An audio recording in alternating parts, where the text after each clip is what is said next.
ओम शांति। 20/5/1971 बाबा के अव्यक्त मधुर महावाक्य। मुरली का टाइटल है विधाता वरदातापन की स्टेज। बाबा कहे, विधाता और वरदाता यह दोनों ही गुण अपने में अनुभव करते हो। जैसे बाप विधाता भी है और वरदाता भी है, वैसे ही अपने को भी दोनों ही प्राप्ति स्वरूप समझते हो। जितना जितना वरदाता बनते जाएंगे, उतना ही वरदाता बन वरदान देने की शक्ति बढ़ती जाएगी।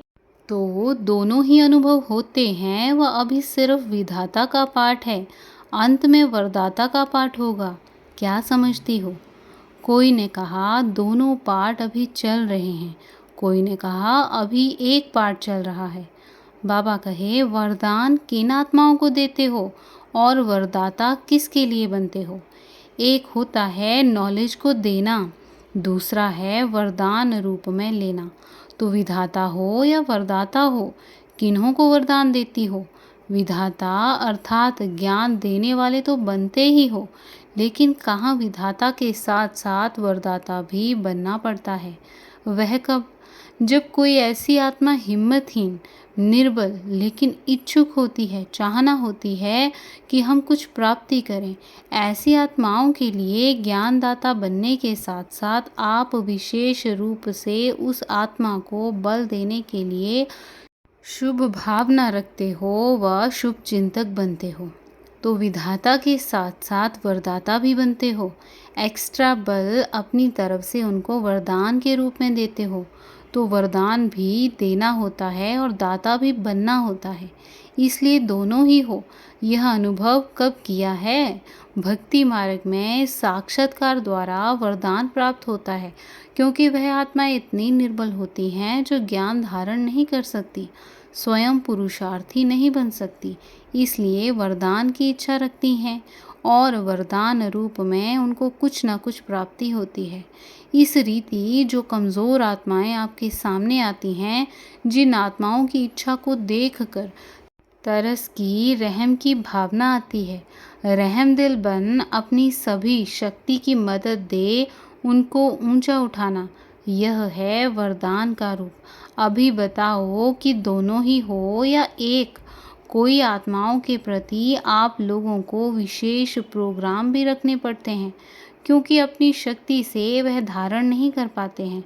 तो शक्ति का वरदान देने वाली शिव शक्तियाँ हो, इसलिए सुनाया कि अभी ज़्यादा सर्विस चलनी है नॉलेज के विधातापन की। अंत में नॉलेज देने की सर्विस कम हो जाएगी, वरदान देने की सर्विस ज़्यादा होगी। इसलिए अंत के समय वरदान लेने वाली आत्माओं में वही संस्कार मर्ज हो जाएंगे और वही मर्ज हुए संस्कार द्वापर में भक्त के रूप में इमर्ज होंगे।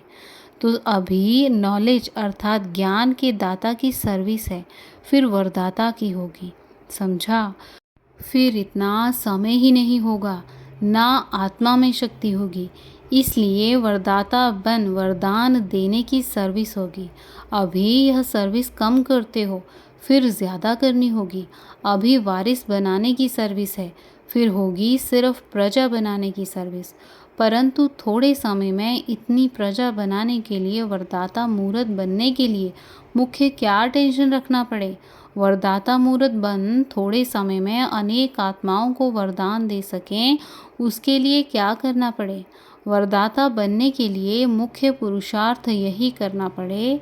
बार बार जो भक्ति मार्ग में गायन किया है कि वारी जाऊं, यह गायन अगर प्रैक्टिकल में कर लो तो जिसके ऊपर वारी जाते हो वह आपको भी सर्व वरदान देकर वरदाता मूर्त बना देते हैं।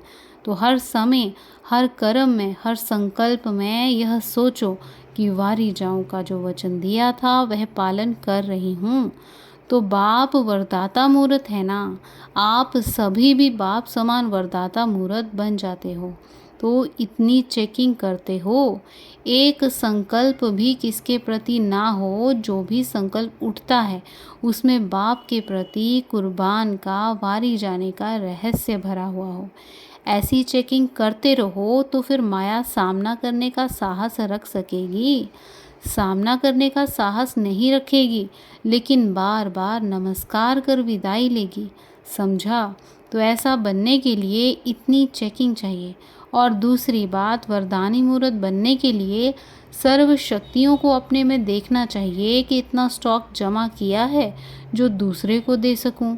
अगर जमा ही नहीं किया होगा तो दूसरे को क्या देंगे? तो वरदानी मूर्त बनने के लिए सर्व शक्तियों को अपने में इतना जमा करना पड़े जो दूसरों को दे सकें। इतना जमा का खाता है, वह कमाया और खाया, यह रिजल्ट है। एक होता है कमाया और खाया, दूसरा होता है जमा करना, और तीसरा होता है जो इतना भी नहीं कमा सकते जो स्वयं को भी चला सकें, दूसरे की मदद ले अपने को चलाना पड़ता। तो तीसरी स्टेज व दूसरी स्टेज से पार हुए हो, वह है कमाया और खाया, और पहली स्टेज है जमा करना।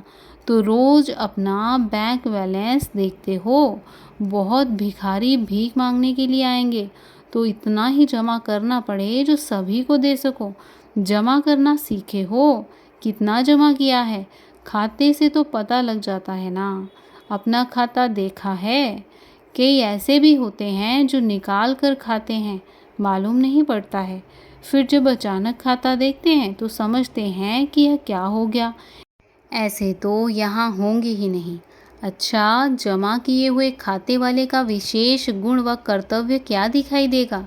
जिसके पास खजाना जमा होगा उसकी सूरत से एक तो वर्तमान और भविष्य अर्थात ईश्वरीय नशा और नारायणी नशा दिखाई देगा, और उनके नयनों व मस्तक से सर्व आत्माओं को स्पष्ट अपना नशा दिखाई देगा।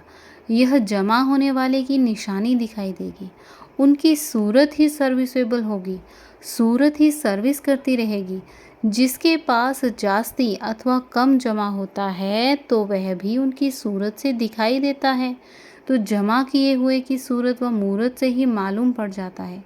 जैसे जड़ चित्र बनाते हैं तो उनमें भी कई ऐसे चिन्ह दिखाते हैं जो उन जड़ चित्रों से भी अनुभव होता है। वह बोलते तो नहीं हैं, लेकिन सूरत व मूरत से अनुभव होता है। वैसे ही आपकी यह सूरत हर संकल्प, हर कर्म को स्पष्ट करेगी।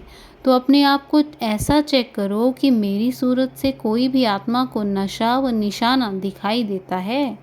जैसे कोई ऊंच कुल का बच्चा होता है तो वह भले गरीब बन जाए, लेकिन उसकी झलक और फलक दिखाती है कि यह कोई ऐसे ऊंच कुल का है। वैसे ही जो सदैव खजाने से संपन्न होगा उसकी सूरत से कभी छिप नहीं सकता। आपके पास दर्पण है, सदैव साथ रखते हो, हर समय दर्पण देखते रहते हो। कई ऐसे भी होते हैं जिनको बार बार दर्पण देखने की आवश्यकता भी नहीं होती, तो आप सेकंड सेकंड देखते हो, व देखने की आवश्यकता ही नहीं पड़ती। जब तक अपनी चेकिंग का नेचुरल अभ्यास हो जाए तब तक बार बार चेकिंग करनी पड़ती है। धीरे धीरे फिर ऐसे बन जाएंगे जो बार बार देखने की भी दरकार नहीं पड़ेगी, सदैव सजे सजाए ही रहेंगे। जब तक यह सदैव सजे सजाए रहने की आदत पड़ जाए तब तक बार बार अपने को देखना और बनाना पड़ता है। जब 2-4 बार देख लिया कि जब माया किसी भी प्रकार से, किसी भी रीति से मेरे श्रृंगार को बिगाड़ नहीं सकती, फिर बार बार देखने की ज़रूरत ही नहीं। फिर तो अपना साक्षात्कार दूसरों के द्वारा भी आपको होता रहेगा।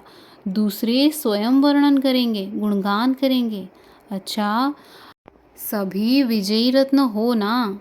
विजयी रत्न तो हो, लेकिन विजय की माला कितनी अपने गले में डाली है वह भी देखना पड़े। यह विजय की माला दिन प्रतिदिन बढ़ती जाती है, तो बढ़ रही है और कहाँ तक बढ़ी है यह भी देखना पड़े। जब माला लंबी होती है तो फिर क्या करते हैं? डबल करके डालते हैं, जिससे सारा श्रृंगार सुंदर बन जाता है।